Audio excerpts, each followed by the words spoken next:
So this week, my guest is Marc Kazlauskas. He's the president of the Leisure Division and U.S. branch operations for FROSCH Travel. Marc spent over 20 years in the industry, including over a decade with Inside Vacations and some time in senior executive positions at Talk, Trafalgar, and Orient Lines. So I want to say without further ado, welcome, Marc, and it's a pleasure and it's exciting to have you today. Thank you. Thank you, Daniel. I appreciate it. Thank you. Thank you, Travel Market Report. I appreciate it. Anne-Marie, great seeing you. And you guys do a great job. I've watched some of the previous ones, and they were fantastic, and I'm honored to be here. Thanks for asking me.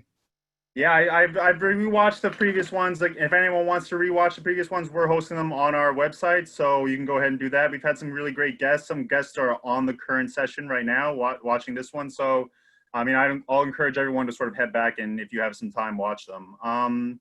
So I do want to get into our topic, which is supplier relations. But first, I know you're a frequent traveler, Marc, and I know COVID-19 sort of stopped that for you a few months ago. But earlier in this week, you told me you got to attend a board meeting in Charlotte, and I know you flew down from New York City, and I want to give you sort of a chance to tell us what that experience was like. Oh my God, it was surreal. This is like the first time. So it was like 3 months of no travel. I usually travel more than 100, 150 days a year and had no travel for 3 months. So I'm happy to say yesterday or the day before, I flew from New York LaGuardia to Charlotte. And, you know, if I could sum it up to one word, Daniel, it was uneventful. Okay. It was much better than I expected. You know, there's a lot of fear. There's a lot of the unknown. And frankly, once you do it, you realize that the fear was unwarranted. The unknown was unwarranted because now it becomes something that you kind of feel comfortable. You get it. Mm-hmm. And I will tell you, it was a much better experience than I expected. I flew American. They did a great job. The plane was spotless. They did a great job of trying to social distance. They did a great job of everybody wearing masks. And frankly, by the time I landed, it was obviously pretty quiet in LaGuardia. But by the time I landed in Charlotte, it actually was quite busy. And it was, I would say it was like a normal Saturday type day. And it was nice to see people out and about. And I felt very comfortable, confident, and I would absolutely travel again. And it's funny because I even tell all of our advisors at FROSCH, you know, give people the facts, because so much of the fear is based on not having the facts. Give them the facts and work with clients on assessing the risk and understanding what the facts are and make decisions based on that, not on fear and what you don't know. And like I said, I put my money where my mouth is, and I did it. And I'm actually talking to you from a hotel. The hotel experience was just as good. The check-in was seamless. The room was spotless. They took out any items that you may have said, boy, I wonder if somebody had touched that or not. And I could tell you, I'm very happy I did it. And I would recommend anyone on this call, if you have an opportunity, go and travel and show your clients that it's okay to travel. So yeah, highly recommend it. It is strange that LaGuardia has kind of become a common theme on these Thursday sessions. Jennifer Wilson on the first one mentioned LaGuardia and how much she was looking forward to going back and seeing what the airport looked like. But yeah, I mean, but to that point, Marc, I mean, each hotel is doing something different. It seems each hotel chain is doing their best to sort of instill that kind of confidence in their guests and in their travel advisor partners. And I think there's a lot of great stuff being done. Yesterday, I actually had a panel of hotel executives. We were part of a sort of media panel, and they all mentioned that, you know, the experience might be better now than it ever has been before because of the limited occupancy. But you might get treated better than any people have got treated before at hotels. So it is a good time to travel. One of the things that we were joking about before we let everyone in, and that's the internet connectivity is just incredible. I mean, I've never had this fast a connection. Unless you're wired. So there's definite some benefits, small, you know, rays of hope, but overall, like I said, very, very good, very positive, and I encourage everyone to get out there. And yeah, to your point too, I spoke to an advisor this week who books a lot of theme parks, and she went to one of the theme parks that opened in Orlando, and she posted pictures, videos on her social media, and she said she's been getting a ton of interest from clients who sort of saw her travel, saw the confidence she had in traveling and the safety measures that were put in place, and they're ready. And she got a lot of bookings because they're ready to go. So it's a good way for advisors to sort of keep the communication up with their clients. You have to do that. You have to. Even I not only posted on LinkedIn I was traveling and got some great responses, but I also sent a note to all the advisors of what it was like. And I must have gotten 75-ish responses back saying, thank you, that's great. This is what we needed. We needed people to be out there. We needed to understand what it was like. We needed to know the facts. So same thing, man. I'm right with you. Yeah, and I hope I'm in your shoes fairly soon. Hopefully, hopefully over the next few months, I can leave New York. So we'll see what happens. I'm gonna dive into the topic today, because this has been one where we've gotten a bunch of comments. I've gotten a bunch of emails during these Thursday sessions about sort of what advisors can do with suppliers now. It's a strange time. I mean, the sort of rug has been pulled out from a lot of people's feet, and I think now is a good time to sort of have these conversations. So we talk a lot about developing relationships with clients and how important maintaining them are, but the other side is important too. And I just want to know, because you have such a good supplier background, how important is it for the advisor to maintain a good relationship with their supplier partner? So there's no doubt that it's always important, but in these times, it's everything. You know, that relationship is kind of simpatico, right? Because you got the client, you have us, and you have the supplier partner, and everyone is as important of the next. Great relationships are integral to an outstanding experience for our clients, making sure that we're communicating with the supplier about the client. They're delivering, they understand the client more, they understand what we expect of them in their delivery of the client. And right now, maintaining these relationships in these times mean that we're in this together, mean that we try to do things to help each other and support each other, certainly means that we're there for each other, and everyone has the ultimate goal of helping the client and making sure the client travels again. So I find that not only that part, but having a great relationship also builds confidence with the advisor. And what we found is that if you have a confident advisor and they're confident in the relationship they have with their supplier partner, during these times of future cruise credits and future travel credits and future tour credits, we're finding that the more confident the relationship, the better take up the advisor has in getting the client to agree to the credit as opposed to a refund, which is good for all of us. We're finding it's like 2 to 1. If there's no confidence in the relationship and the advisor, we're finding that the majority are done by refunds. When the advisor is confident in their relationship, we find the amount of future cruise credits and tour credits goes up exponentially. So there's another benefit that we have as a result of these great relationships. Yeah, I mean, you talk about that relationship chain from the supplier to the advisor to the client, and I guess a lot of people don't really think about how it goes the other way, how you earn the trust of your client and how the supplier earns your trust. I know a lot of different policies and issues have been spoken about since, you know, this flood of cancellations have come in, but I think it's important to recognize that you have to sort of keep a concentration on both sides of that relationship. So right now, trust is everything, right? That's the core of the partnership. If we trust each other, we've got the basics, then we go from there. That's the if you will, the foundation.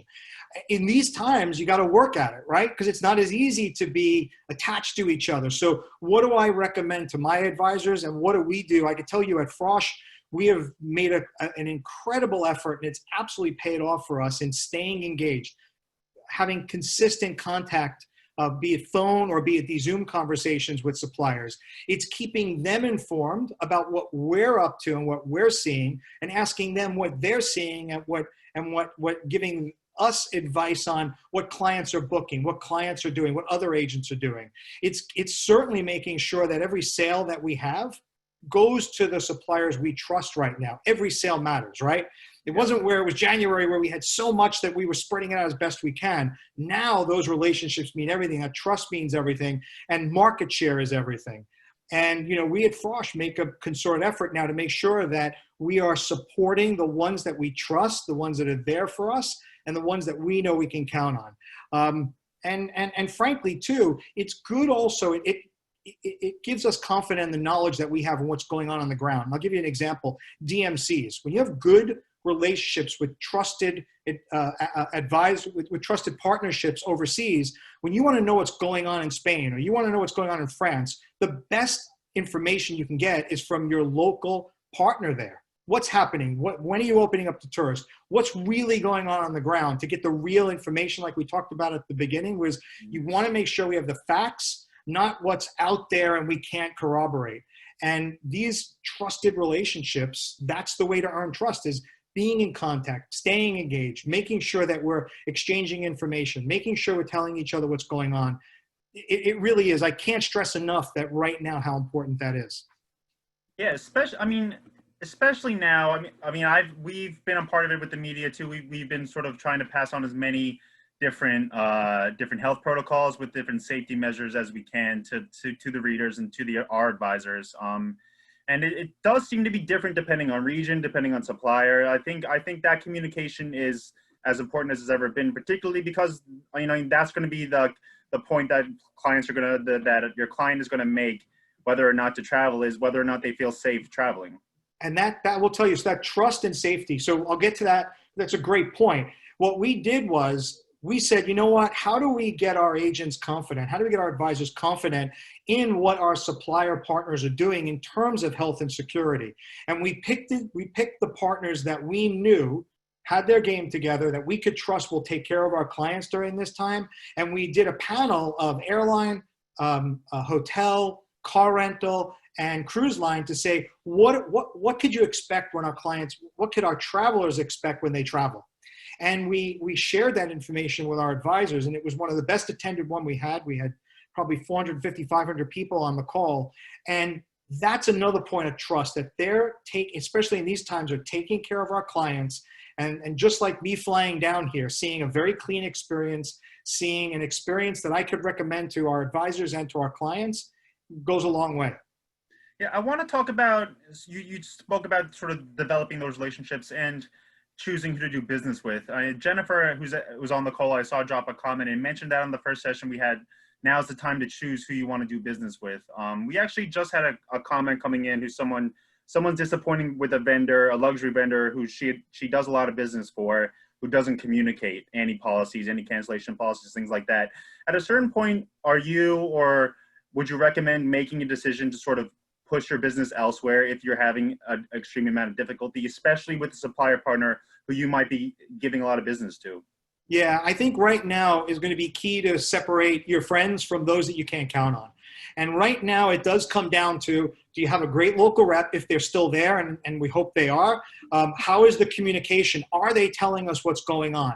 Are they fulfilling a promise? If they say they're going to refund the client and they say they're going to do it in 120 days, tell us the expectations. We'll tell our clients, but follow through with those expectations. Don't change policies mid-stride. Definitely make sure that you're keeping us abreast on what's coming. Cancellations, you're keeping us abreast on what is going to be operating. The more you're telling us up front, and frankly, telling us before you tell the client. We've begged and pleaded, and so many great partners are doing this right. And that is, if you're going to cancel a departure, let us know first so we're not caught flat-footed.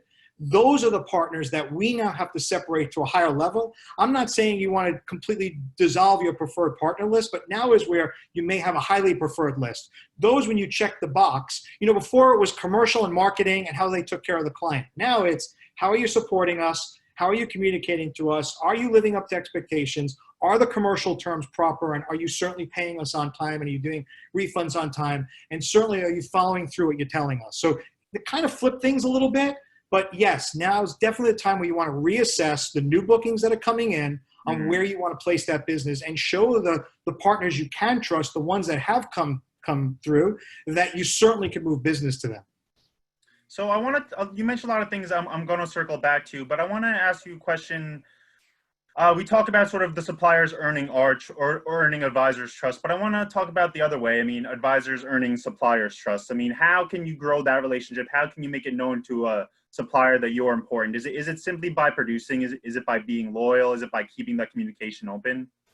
So yes, obviously loyalty is most important. They want to make sure also that you're truthful to them. If you've made a mistake, hey, I made a mistake. Can you help me? Don't, kind of expand upon the truth, if you will. They do appreciate that. There's times also to understand that they're going through something as we are. It's not just us going through this, they're going through it too. So we also have to understand that there are definitely cash management issues, not that they don't want to pay us, it's that they want to make sure that they're paying us smartly to run their own business. And that's why I say, we don't expect a refund in 30 days, tell us it's 120 days. We, on the advisor side, have to respect that and then hold them accountable to that. So there's that dialogue, there's that expectation, and there's also, I think, where we have to be upfront what we need from them.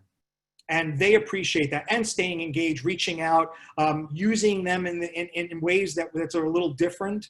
I'll touch on it a little later because I know we're going to go a little deeper into it, but using them to connect with our clients. Like, we've been doing these virtual consumer events, and that's what they want. They want to have the ability to talk to our clients, and by allowing them to have access to our clients now, that is huge for them, and we gain tremendous credibility for that. And again, I mean, I think a lot of advisors might hear that, Mark, and might think, I don't want the suppliers to know who my client, I don't want them to be able to go around me and talk to my clients without my involvement. And, I'm the advisor. I brought them the business. There's sort of a respect that needs to be had there. But I think that just goes back to having supplier partners who have trust in you and you have trust in them. So if they want to reach out to your clients, right. You're confident they're not going to be able to cut you out. Daniel, we wouldn't let someone in front of our clients if we didn't trust them, right? I mean, that's it right there. So I tell you, if we let you in, it's because we do have that trust and relationship. We count on you. We know that that we have the relationship with the client. We're working together to deliver an outstanding experience, and we want them to come back to us and you just as much as you do. So that's why I go back to that simpatico, that circle. We're all in this together. Those are the relationships that I count on. Those are the ones I invite to speak to our consumers and our clients. Yeah, so I'm going to hold off on asking you what sort of the advisors what the procedure is for when that trust is broken. But I have a couple more questions before we'll get into that. I want to ask you about familiar suppliers and those who might be preferred from a consortium or host. How important is that relationship?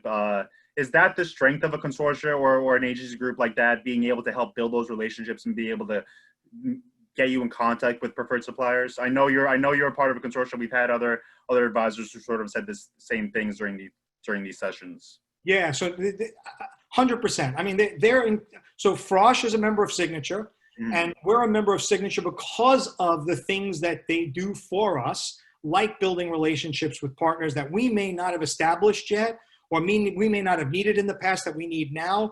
And what they do is they take a lot of the legwork away from us, right? They do the research. They gain the feedback from the members. They vet, sometimes even financially, new partners. They make sure we get the best commercial terms. They make sure we get the best promotions. They make sure that we get the support when times are good and when times are bad. And when times are bad and we need that extra layer to jump in and help us on a problem or an issue that maybe a partner kind of hadn't figured out how important it is, they jump into that. And that's what I know Signature does for us. And that's why we enjoy being a member and why it's so important to us and why we chose them, right? Everyone would choose their own based on their needs.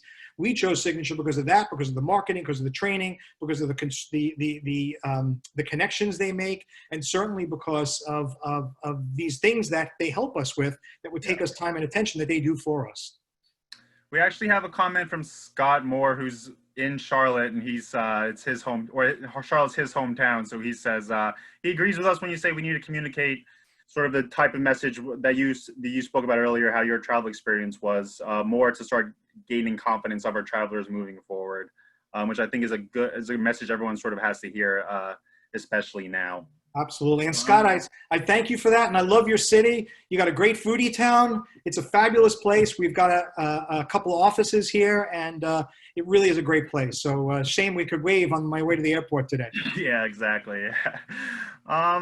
So I also want to speak about, I mean, these past few months, it does seem like we're coming out of this time. I speak to advisors almost every day, and a lot of them are starting to not have time to speak with me because they're doing work, they're doing bookings, which is a good sign. But I mean, when business isn't coming in and you're used to talking to a DMC or you're used to talking to a rep about your bookings, about your clients, things like that, when business isn't coming in, again, how important is it to reach out to the supplier? I mean, we spoke about the last few weeks reaching out to your client when they're not ready to book, just to check on them and grow that relationship. But how important is it to do that with the supplier too? Yeah. So in these times, again, we go back to the communication. I can tell you, we at FROSCH spend a tremendous amount of effort building our outstanding relationships. Yeah. And we are in constant contact through this whole event. We have had daily, weekly, bi-weekly calls with just about every partner: air, hotel, car, tour operator, cruise line, checking in. What are you hearing? What are you seeing? Making sure that we both know we're in this together. We're both, what the important part too, Daniel, right now is understanding what's happening today, but also talking about what's the plan to come out of this. How are we going to come out of this together? It's planning promotions. It's planning incentives. It's planning communication to clients. It's planning what we do at FROSCH, which I know does very well for us as a suggestion, is we do a virtual sales call. We do 2 on Tuesday, 2 on Thursday, and we invite partners in just as they would come into the office. We invite them to talk to our staff. We invite them to talk about what's happening now. Tell us about your cleanliness, your health, your safety protocols, which I know everybody appreciates. We talk about what's the current environment. So how have things changed the last few weeks in terms of your booking patterns and what do you see being booked? We also talk about what's coming. You know, if it's a cruise line, what's coming? When are you going to start launching? If it's a hotel, when are we going to start seeing openings? We ask about promotions that are coming in the market that we can get out. You know, we learn together. I'll tell you what's interesting. Because we're so close at FROSCH with our partners, that we learned 2 weeks ago. So if you went back 4 weeks, the recommendation was absolutely continue to communicate with your clients. How are you doing? Checking in, virtual tours, wanderlust. But 2 weeks ago, the conversation changed. And if we didn't have that constant dialogue with our partners, we wouldn't know that now's the time to start marketing offers and promotions because they started seeing that. We shifted gears as a result of that. We're seeing business come in now because now we're marketing really good promotions and offers that they had. And because of relationships we had, we knew that we were able to pivot and make a change quick, capitalize on how the market changes so dramatically daily. And now we're seeing business come in. So that's why it's key, even though there's no business, if you will, coming in, that you maintain those lines of communication because things are changing so dramatically, so daily. We have to be discussing that together so we could pivot together. Yeah, I totally agree. And we're getting a ton of comments about sort of issues people have had with suppliers, which I had a feeling that would happen during the session. I'm gonna ask you a couple questions about, how advisors can resolve those issues. But I do want to just ask one more. That a reader actually emailed me this week when she knew we were talking about supplier relations. So we talked about the relationships you had, how you're developing them, how you're building them, how you're keeping them. But what about if a client comes to an advisor and is set on booking a trip with a supplier you've never used before, you don't have any contacts? I'm wondering if you had a few tips on how you start developing that relationship. What's that initial inquiry like? What advice would you have for those wanting to get off on a good foot?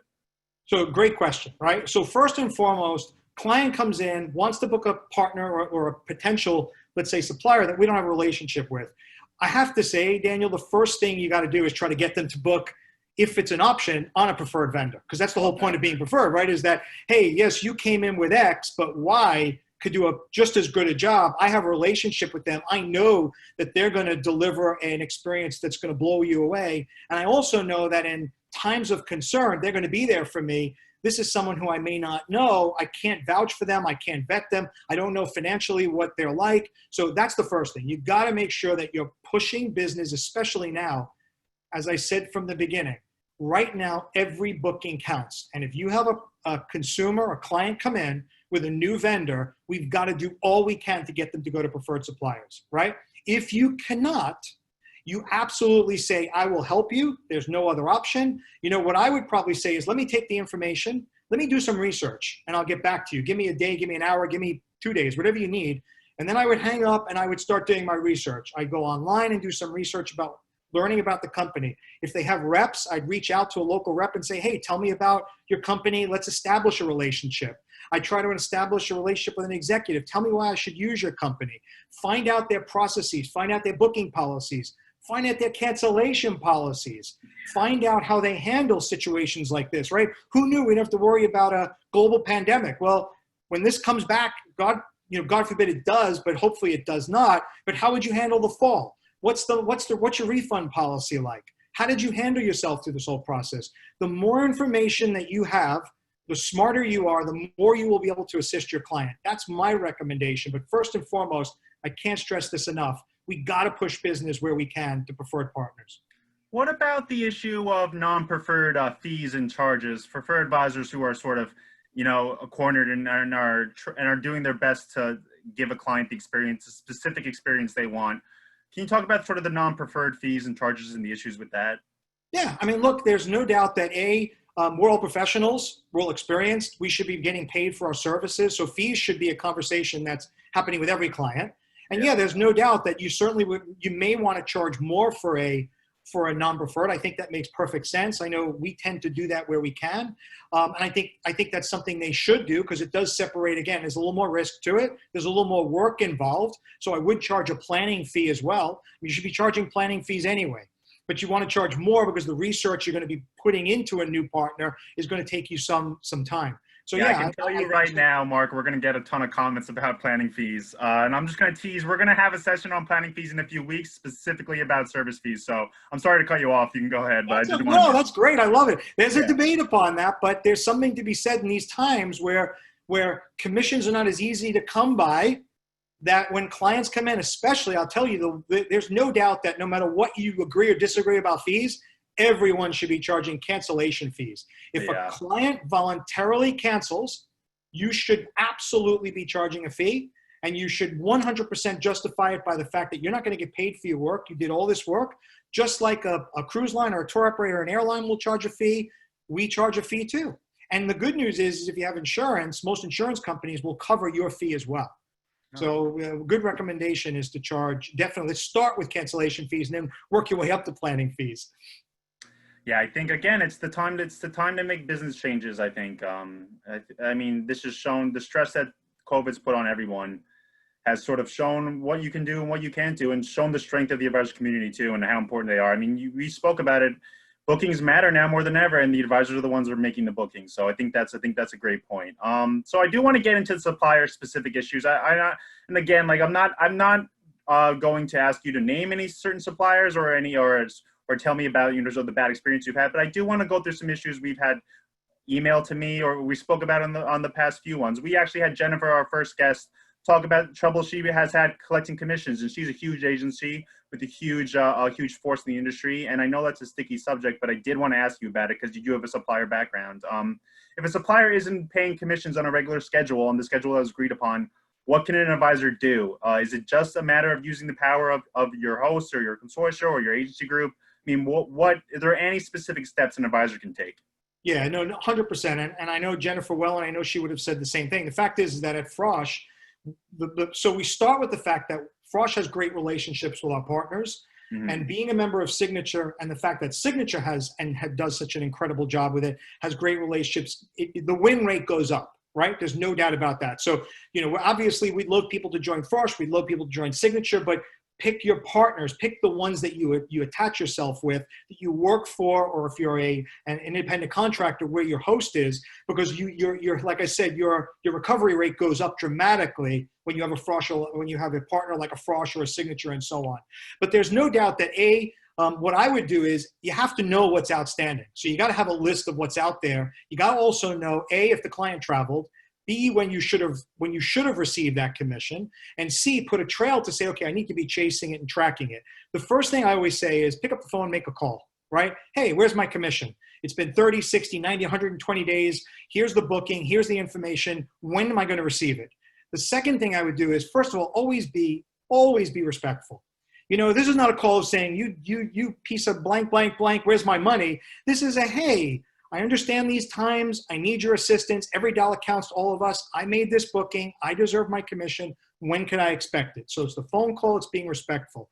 Then there's a follow-up with an email reconfirming the conversation and an invoice with the fact that the supplier owes the money.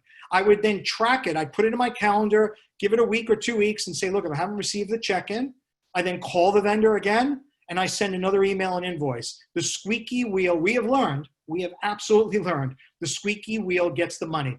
The fact is you're not going to get it every time, but if you do nothing, you're not going to get anything. And if you do it all the time, you got a chance of getting something. My mom always said to me, if you don't ask, you don't get. And the fact is we have to be proactive about asking for our commissions. What I would do then, it becomes an escalation process. If you have a good relationship, you escalate it to the BDM, you escalate it to the executive. When I think about best practices, I look at like a Marc Conroy at Silversea. I look at a Jason Montague at Regent. I look at a Carmen Roy at Crystal, where when you call them and you say, hey, something's going on, but I need your help, they jump on it and they make it happen when it comes to commissions. And then, of course, like I said, you get the consortium involved at the next level. You have to keep working it up, ratcheting it up, and you cannot leave it alone. you're due that money, you should collect that money, and you should let the supplier partner know you're due that money and you're not going to give up. So I would just keep at it and keep at it and keep at it.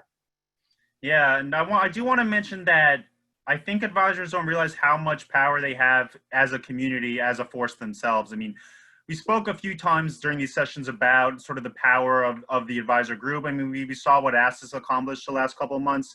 And I think, you know, if you're having trouble with the supplier, you ask around, ask your Facebook friends, I know there's big Facebook groups out there, throw a comment in that group, see if anyone else has had a similar experience. But I mean, advisors are doing the work they deserve to get paid, and they deserve to get paid in the schedule they agreed upon with the supplier. And I think we not backing down and not letting it go, I think, is important, no matter how difficult it may be. Daniel, you know what's so funny? You said something that I actually forgot, but I do want to give a shout out, and that is for Asta, who has absolutely done an incredible job of advocating for us, not only with the government, but also advocating for us on behalf of partners that maybe went astray or maybe had policies that didn't make much sense, and stepping up to say, guys, you can't do this, and especially on commissions.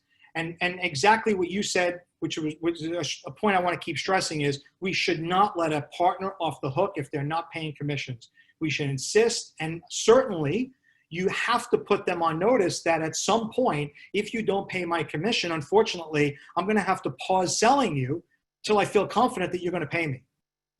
Yeah, and I think, again, the word to stress is partner. Advisors and suppliers are partners in this. There's no sort of, you know, 1-to-2 relationship where you get whatever's left over. I mean, it's a partner relationship. The advisors are the ones that are doing the selling. They're doing the selling. They're the ones putting people on the ships and putting people on the tours. So I think it's to remember, you know, and especially now, I think the smartest thing, one of the smarter things you said was that bookings matter now more than ever. So it's important to remember that. There actually is a comment I want to see if you were able to address this, Mark. Ben Chan wrote, he said, some cruise lines cannot fulfill their promise of a 90-day refund, and some do not provide a timeline, and he cannot stop selling them because of the amount of business they do. Is it, again, I guess it's the process you went over. Again, it's just sort of going up the chain. But he says, what do we do to relay the info of the delay in refunds and to retain our trust from our client? So, Ben, that's a great question. And I will tell you a couple of things. One is you got to keep the client informed, because the client has to know that you're fighting for them. The client has to know that you're checking in regularly. The worst case scenario is when a client is sending you daily messages. Better you send them daily messages saying, I've reached out today, I'm trying. This is not me nor you. This is something that unfortunately is prevalent in the industry today. And frankly, again, we're in this together. We all understand cash management. We all respect the fact that everyone is trying to get their cash to exist for as long as possible. But we do have to remind cruise lines, airlines, partners, anyone out there that the faster they do issue a refund, the more likely it is that the client will travel again with that agent and with that vendor. So we have to keep reminding them. But I say it's all about, again, setting expectations. Calling the client saying, I checked in today. They said it may be another 30 days. It's not like, this is not just me. I could show you Facebook posts of others that are having the same challenges with this particular partner. You got to keep the client informed and part of the conversation.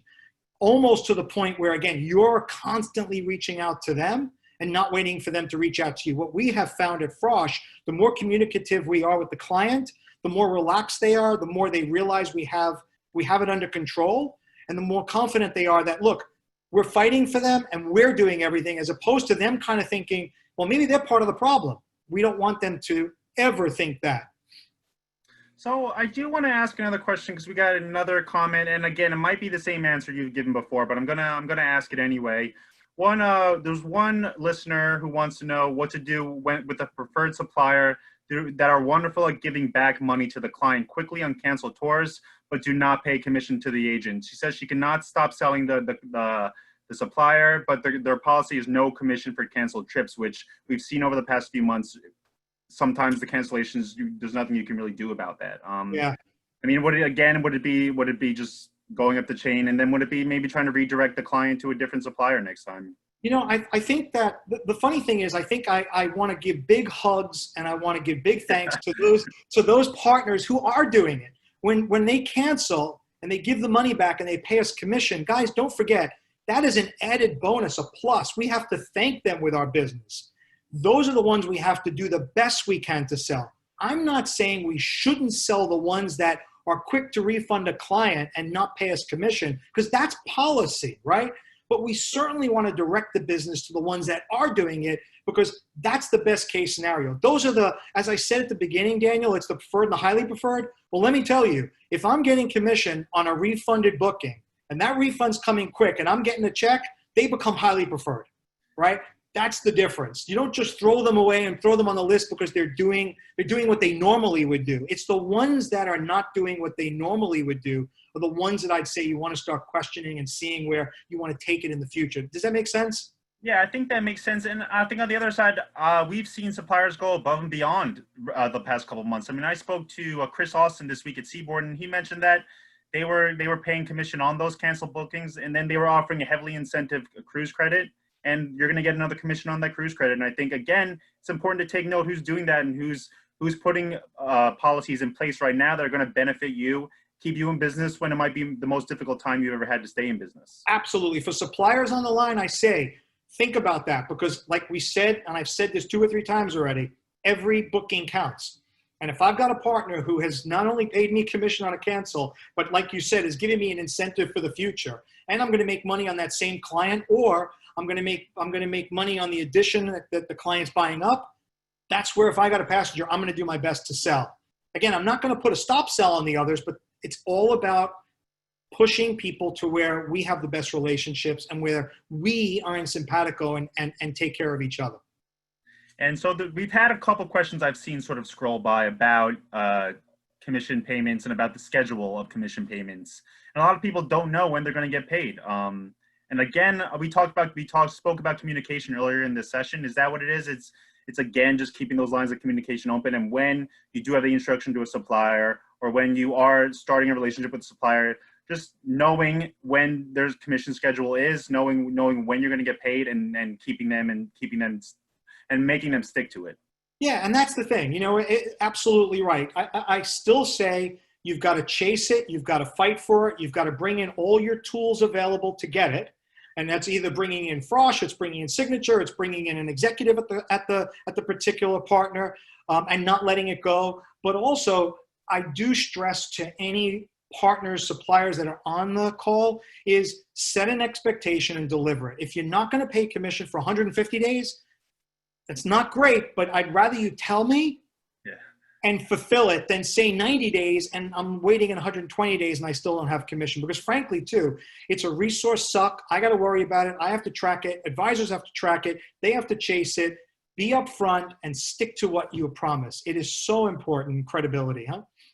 I'm curious about other issues aside from commission. I know there's a lot of issues. I mean, we have an advisory board with TMR. We speak to advisors both in Canada and the US, and they seem to bring up a lot of the same issues over and over again, the issues they're having with suppliers. And one of them is like when a supplier has taken a client's email addresses and direct marketing to them. Is it the same thing? I mean, what kind of advice would you have for that advisor? And I'm curious if that's happened to you or any of your agents in the past, if you've done anything, if there's a process you go through. Do they have any recourse? So you got, if I could, I'll step back and say there's kind of 3 different ways a supplier would reach out to a client. There's the, hey, here's our new product, here's our promotions, and by the way, don't forget to see your travel agent or travel advisor, right? The second one is, here's our information, call us direct. And the third one is, which is the most unforgiving, is the one that says, here's us, here's a mailer, call us for this offer. You could only get this offer through us. Frankly, Daniel, if someone's going to mail my client something and they all do, that's fine because they're helping create demand. Most of the time, they're directing the business back to us. Most of the partners that I choose, and frankly, for FROSCH, the partnerships that we have are all the ones that we work together, and they're reaching out to our clients on our behalf, but directing it back to us. And if a client should call direct, they're going to move the booking to us. The second one, calling us direct, I have a little bit of a problem with, but look, at the end of the day, you know, right now, everyone's trying to get business in. I'm hopeful that our partners will continue to do it in concert with us, and I'm confident that the best ones and the ones that we've chose will. It's the third one that I'm most concerned about that we have to let them know is unacceptable, is when a partner supplier reaches out and says, here's an offer right now for you that you can get right now on the phone that my advisors can't give. That's troublesome. That's something we wouldn't tolerate. That's somewhere where we take it right to our head of consortium, right to Alex Sharp at Signature. We take it right to the head of that particular partner company, and we say, look, I understand that you've got your goals, and we want to help you get your goals, but that's not cool. That unfortunately puts a wedge in our relationship that we have to figure out what to do. I will say when it's happened in the past, most partners have said, wait, time out. You're right. We shouldn't have done that. It was a mistake, and they change. And the ones that continue to do it are the ones that probably are no longer partners. So I think, does that make sense? The 3 levels, right? The first one, I don't think any of us should have a problem with, because if they're willing to invest their money and help us get that business back, by all means. And for cruise lines that are talking about onboard bookings, I love that too, because most of, again, our partners and the way that FROSCH uses is, if a client makes an online booking, which we encourage, right away they let us know, right away that booking comes to us, and right away we work together to make sure we service it. So different levels, different criteria, and different things that I'm happy for and that I usually worry about. Yeah, and it's again, it's the relationship with your client isn't over at booking, and I think a lot of suppliers need to realize that, and I think a lot of suppliers have realized that over the past couple months when they've had to deal with an influx of consumers calling them, clogging up phone lines, and calling call centers that they might have to have cut in half to save costs. So again, Daniel, I will tell you, most of our partners have found religion through this if they have taken direct. Because I will tell you, our agents, the FROSCH advisors have done a credible job, as I'm sure many of the advisors that are on this call have done. And there's no way that a supplier wants to deal with that. There's no way, because it takes days and days and days of working to deal with a cancellation, a rebooking. What are you going to do with a future credit? How are you going to handle the refund? All these things that we take care of. There's no doubt that these days, consumers see the value of a travel advisor. It is glaring, it is so important, and it is key. And I know partners who have come to us and said, I cannot believe what you guys have done. It's been Herculean. It really has been. And that comes back to the cancellation fee. Again, it's something to consider. Exactly right. So I see my friend Jim Marino says hello. He's a Long Island. He's with us in Oyster Bay, and I want to say hello to him too. Yeah, we are getting a ton of comments about people having issues with suppliers, and it seems to be a common thread. And I think there's a lot we can take from this session. And again, I think communication not only with your suppliers, not only with your clients, but with your colleagues is important too, to realize what's communicated internally. That's exactly it, Daniel. It's, if an advisor has a problem, tell the other advisors. See if it's a trend. See if anyone else is, because if it's a trend, like if this were at FROSCH and 3 of my advisors had it, now it becomes a bigger problem. It was a problem with 1, but now it's a far bigger problem, and now we know there's a lot more urgency to it. So that's a very good point. And I see it sparked a lot of specific issues that people on this session have had with suppliers. But I want to just ask you a couple more questions before we wrap it up. We spoke earlier in the week, Marc, about co-op marketing, and I know some suppliers have pulled back on that, especially during the last 2 months, because costs have to be cut for everyone. But I'm wondering what your opinion on that is. Was that a mistake? I mean, we talk about the sort of 3 phases of travel: dreaming, planning, and booking, and I think each phase is as important. And I mean, what do you think about cutting back on co-op marketing? I think it's a big mistake. We should be creating demand right now. We know people are getting out and about. We know people are past the dreaming stage because they've been dreaming for 2.5 months. Yeah, exactly. Right? I mean, everybody's been dreaming. Now they want to take action. And the fact is that we've got some partners that have said, double down, let's go out, let's get out to your clients, let's start marketing. Those are the ones that are going to get the fruits. They're going to get the rewards. And the ones that have said, we're not doing it, unfortunately, are not going to get it. You don't want to stop communicating to your clients. You have to be in right now is the time to be in their face. Right now is to tell them that we've got this partnership, we've got this offer, we've got this promotion. Now's the right time to book, because as we start getting into 2021 and 2021 starts filling, we're going to see prices creep. So there's no doubt that right now is the best time to book, especially if you have a future cruise credit. And those that are giving co-op marketing right now are the ones that we are hot and heavy on and the ones that we are promoting. And so we have a question about a supplier going out of business and they have clients' money. And I know that's sort of diverting a little bit from our conversation, but that is something also that's come up constantly my past 4 or 5 years with TMR, is that, big suppliers, small suppliers, some of them will go out of business. It inevitably happens. And do you have any advice on that? On if a supplier goes out of business, there's no contact available, what can you do to get your client's money back? Daniel, I wish I had a little wand Yeah. that I could, give pixie dust to it and then you get your money back. But that's the most troublesome one, right? That's the one that gives us the most grief because there really is little you could do except contact credit card company, obviously immediately, because there is some recourse on the credit card company. No doubt that if there is a proper bankruptcy, that if there is any assets, you are due some of it. You may not get all of it, but you may get some of it. There's still no doubt that if you had a relationship with a BDM or with a partner, you want to reach out to them. And frankly, you want to reach out to, if let's say it was a supplier that did hotel and car in Italy. Well, you want to reach out to the hotel and you want to reach out to the car rental to see if they were paid, because you want to see if the trip is still going. And you certainly want to see if there's something they can do to help you as well, maybe still realize the trip. The client may not get their money back, but that's okay if the client still wants to travel. And if we could realize the trip and working with the third-party vendors, I think that's about as good as it gets. But be bold, reach out, communicate and say, hey, what can we do together? And also, the other thing I would say is, let's say again, it's a tour operator that does FIT, dynamic packaging. Well, reach out to a competitor, reach out to someone you trust and say, so-and-so went out of business, what can you do? Oftentimes, they'll step up and say, look, I can get you a 30% discount if the client wants to travel. It's about having options and showing the client that, look, I can't get your money back today, but here's 5 things I can do. Here's the 5 things I did. That's why they come to us, and that's what separates us from clients buying on the internet, is these things that we can do and using our relationships, using our smarts, using our experience and our resources to do something for the client. That is a great point. I've never actually thought about redirecting a client right away when they have a canceled booking. We had a ton of suppliers go out of business last year. It seemed to be the biggest year. I spoke to a bunch of people in the industry who said this was the worst year we've ever had with suppliers sort of going out of business and taking money. But that is a great point that, speaking to a competitor, those competitors, they want to increase their business too. And, that's an opportunity for them. And again, bookings are more important than ever.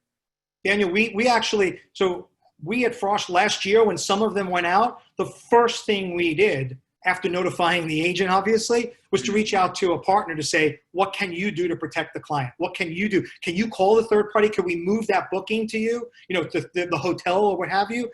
Can you offer us some sort of discount? We saved, I'm going to say conservatively, 75% of the clients traveling in that we were so quick to offer options. Yeah, thinking back, I know Thomas Cook was a big one, but there was a lot last year, and just the industry, again, this shows you how resilient this industry is. That was a bad year, and then we headed into 2019. It seemed like it was an apocalypse for a couple of weeks, and then, but people are coming out of it. And again, I mentioned at the beginning of the call, but I'm hearing less and less from advisors because they're doing a lot more bookings now. I am so proud of our industry. I'm so proud of our advisors because we have stepped up so dramatically that I could look any client in the face and say, you really, before it was more of a, you'd be crazy. Now it's, you'd be out of your mind to not use an advisor, because we don't know what the future is going to hold. But I could tell you, and obviously speaking on behalf of our advisors, they've done, like I said, Herculean things, and any client would be crazy to have to deal with that on their own. So I'm gonna wrap this up, Marc, but I want to give you a chance if you want to address anyone on the call, or if there's anything else you want to say about sort of supplier relations, anything you think we skipped over that's important for them to know. No, I think we covered a lot. I think the questions from the audience were great. I think, like I said, we're in this together. We will get through this together. We have to rely on our partners. They are going to make some missteps. That's okay in these times because these times are so different. But we have to communicate. We've got to make sure we understand and they understand our expectations and deliver on it, whatever they are. It's okay to have it at 120-day refund. It's okay to have it 160, but tell us and fulfill it. And we have to be respectful. That's a really important part of this, is be respectful with your partners. Understand, have empathy, work with them, and be firm, but be respectful. Yeah, some of your Brooklyn comes out when you're talking about being firm with suppliers. Yeah, which is good to see. It's a nice little taste of New Wait, York. I'm not from Brooklyn. I'm from Idaho. What are you talking about? Again, Mark, I know again you're traveling. It's you have a lot of stuff going on. You're in Charlotte, but it was really great to talk to you. I really appreciate you taking your time to sort of give us the insight into your background, into the experience you have, and I think this was super valuable for everybody. I do want to say thanks to everyone who's attended today too. Again, I know people's schedules are getting filled up, and I think I just want to thank you for taking an hour, everyone on the call. Next week, we're going to be back again. We're going to be at the normal time next week. We think it's going to be 1 p.m. We're going to have Jennifer Donchez, who's the president of VIP Vacations, join us next week, who I'm very excited about.